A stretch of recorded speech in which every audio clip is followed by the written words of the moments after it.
Hong Kong sering dipuji sebagai pusat finansial megah di Asia, kota yang dihiasi gedung pencakar langit serta cahaya neon yang tidak pernah padam. Namun, jauh di balik gemerlap itu tersembunyi realitas kelam. Puluhan ribu warga hidup di dalam ruang-ruang sempit yang dikenal sebagai rumah kandang. Hunian kecil seukuran kota ini bahkan sulit disebut sebagai tempat tinggal.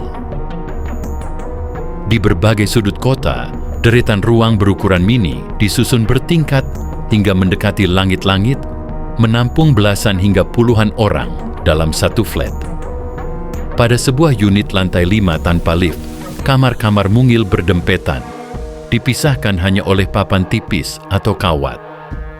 Disinilah kandang-kandang 2 hingga 3 tingkat itu berdiri, bak peternakan dalam bentuk modern.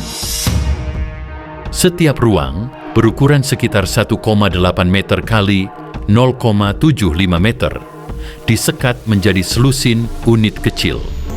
Di tempat inilah orang-orang tidur dengan kondisi yang memprihatinkan.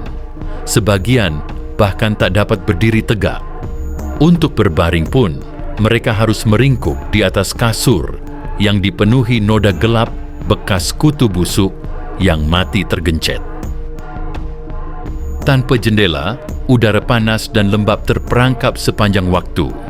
Sebuah kipas kecil bekerja tanpa henti, tetapi hanya mengaduk hawa pengap yang sama. Cahaya matahari hampir tak pernah mencapai sudut ruang-ruang sempit ini. Kehilangan akses terhadap sinar alami membuat para penghuni kehilangan ritme siang dan malam. Hidup dalam ruang yang terus gelap, sempit, dan tak berujung. Kehidupan di dalam rumah kandang dipenuhi keterbatasan dan ketidaknyamanan. Ruang yang sangat sempit memaksa para penghuni untuk tidur, makan, dan menyimpan seluruh barang mereka di area seukuran ranjang. Benda-benda pribadi digantung di langit-langit atau diselipkan di bawah kasur dalam kantong plastik. Setiap jengkal ruang harus dimanfaatkan. Rak-rak dipasang tinggi dekat atap, sementara barang lainnya ditumpuk hingga menutupi dinding. Ketika berbaring, kepala dan kaki nyaris menyentuh sisi kandang. Bagi mereka yang bertubuh tinggi, ranjang pendek ini menjadi semakin menyiksa. Di sini, privasi tidak pernah benar-benar ada. Satu-satunya pengaman hanyalah gembok kecil pada pintu kawat untuk mencegah pencurian. Sementara setiap percakapan, isak, atau bahkan hembusan napas dapat terdengar oleh tetangga di balik sekat tipis dari kayu atau kawat. Jika satu penghuni menonton film laga larut malam, suara pukulan dan teriakan seolah ikut merambat ke kandang sebelah. Begitu pula ketika seseorang memasak di dapur umum. Aroma tumisan menyebar ke seluruh sudut ruangan, bercampur dengan bau pengap, asap rokok, atau sampah yang belum terbuang. Kondisi sanitasi yang minim memperburuk keadaan. Satu toilet dan kamar mandi dipakai bergantian oleh lebih dari selusin orang. Pada pagi dan malam hari, antrean panjang menjadi bagian tak terelakkan dari kehidupan mereka. Rumah kandang bukan sekadar apartemen kecil, tetapi simbol kegagalan sosial. Ia berdiri sebagai tanda bahwa bahkan di salah satu kota terkaya di dunia, martabat manusia bisa menyusut menjadi ruang seukuran ranjang yang dibatasi jeruji besi. Lebih tragis lagi, fenomena ini bukan dialami puluhan atau ratusan orang, melainkan telah menjadi masalah besar di Hong Kong. Data terbaru menunjukkan ada sekitar 110.000 unit subdivisi di kawasan pusat kota yang dihuni lebih dari 220.000 penduduk. Jumlah ini setara dengan sekitar 3% populasi Hong Kong, atau 1 dari tiap 30 warganya yang tinggal di dalam flat subdivisi, termasuk bentuk paling ekstrim seperti rumah kandang dan peti mati. Diperkirakan 50.000 anak di bawah usia 18 tahun tumbuh dalam kondisi seperti ini. Pemandangan bayi hingga remaja berbagi ruang sempit bersama orang tua telah menjadi bagian sehari-hari di lingkungan ini. Kebanyakan hunian seperti ini berada di area padat dan berpenghasilan rendah. Sekitar 60% unit berada di kawasan urban tua seperti Sham Sui Po, Mongkok, dan Yau Ma Tei. Sekitar 24% berada di wilayah pinggiran utara, dan sisanya tersebar di Hong Kong Island. Banyak bangunan tempat rumah kandang berada telah berusia lebih dari 50 tahun. Gedung bertingkat tanpa lift yang awalnya tidak dirancang untuk menampung penghuni sebanyak itu. Pemilik dan penyewa utama sering menyulap flat menjadi labirin sekat-sekat, bahkan menambah loteng untuk memaksimalkan ruang vertikal hingga terbentuk 2 lapis kandang. Satu flat berukuran sedang bisa dipetak menjadi sangat banyak ruangan. Dalam beberapa kasus ekstrim, satu unit besar bahkan diubah menjadi 40 ruang tinggal, menyerupai asrama padat tanpa pengelolaan yang memadai. Meski keadaannya memprihatinkan, rumah kandang bukanlah tempat tinggal murah. Berbagai riset mencatat bahwa harga sewa per meter perseginya justru lebih tinggi dibandingkan apartemen biasa.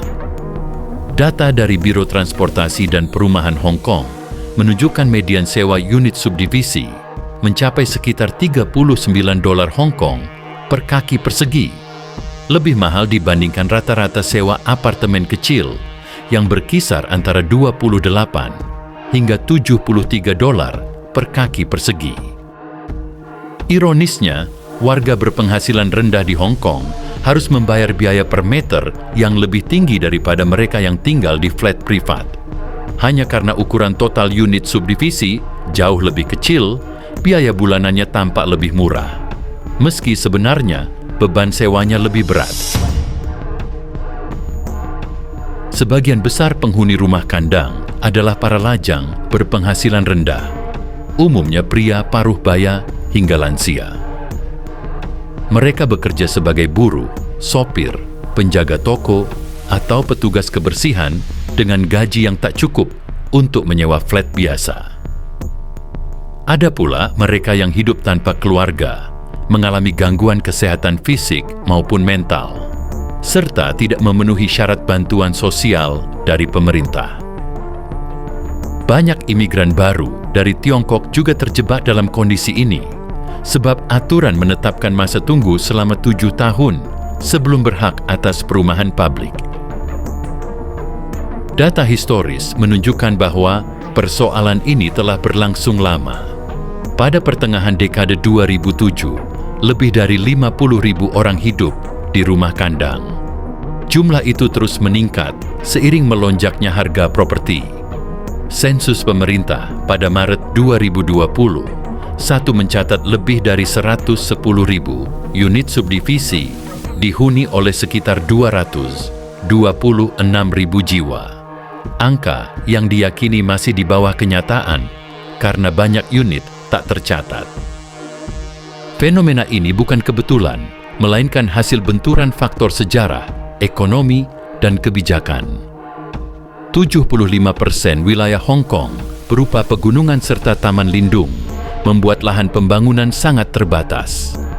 Pemerintah yang menguasai hampir seluruh tanah melelang lahan dengan harga tinggi, mendorong biaya properti melambung hingga tak terjangkau bagi mayoritas warga. Ironisnya, secara fisik Hong Kong sebenarnya punya cukup hunian, sekitar 29 juta flat untuk hanya 2,7 juta rumah tangga. Masalahnya terletak pada distribusi dan keterjangkauan. Banyak unit sengaja dibiarkan kosong sebagai investasi, sementara ratusan ribu warga terpaksa masuk ke pasar hunian tidak formal seperti rumah kandang. Tak heran jika Hong Kong terus menempati peringkat sebagai kota dengan properti paling tak terjangkau di dunia. Seorang warga rata-rata harus menabung seluruh pendapatannya selama 18 tahun hanya untuk membeli rumah berukuran 60 meter persegi. Itu pun dengan penghasilan relatif tinggi. Bagi kelompok berpendapatan rendah, menyewa apartemen kecil saja sudah menjadi tantangan berat. Memasuki dekade 2020, Hong Kong masih belum lepas dari masalah rumah kandang. Bentuk klasik berupa jeruji kawat memang mulai berkurang akibat sorotan publik. Namun konsepnya berevolusi menjadi rumah peti mati, unit subdivisi ultra sempit, hingga model modern seperti hotel kapsul yang disewakan jangka panjang. Hanya rupa yang berubah, sedangkan esensi kemiskinan ruang dan keterdesakan hidup tetap sama. Kisah rumah kandang di Hong Kong adalah sebuah gugatan bagi kotanya sendiri. Ia menyingkap wajah sebuah metropolis yang lebih mengejar keuntungan ketimbang kesejahteraan, lebih mementingkan citra daripada kemanusiaan. Jeruji yang menahan ribuan orang hanyalah bagian yang tampak, sebab di baliknya ada jeruji lain yang jauh lebih kokoh.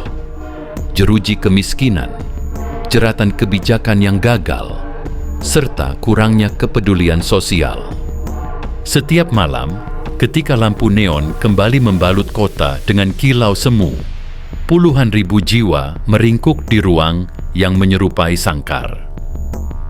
Mereka hidup di bayang-bayang gemerlap Hong Kong, warga dari sebuah dunia yang jarang terlihat, tetapi tetap bernapas di sela-sela gedung megah. Keberadaan mereka menghadirkan pertanyaan yang menghantui nurani kota itu.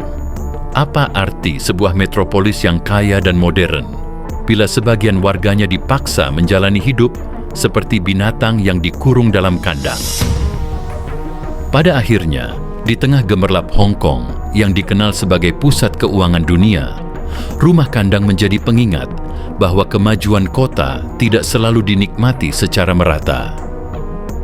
Di ruang-ruang sempit itu, jutaan harapan terus bertarung dengan kenyataan yang keras. Kisah mereka mengajarkan kita bahwa ukuran sebuah kota bukan hanya diukur dari tingginya gedung, melainkan dari bagaimana ia memperlakukan manusia yang tinggal di dalamnya.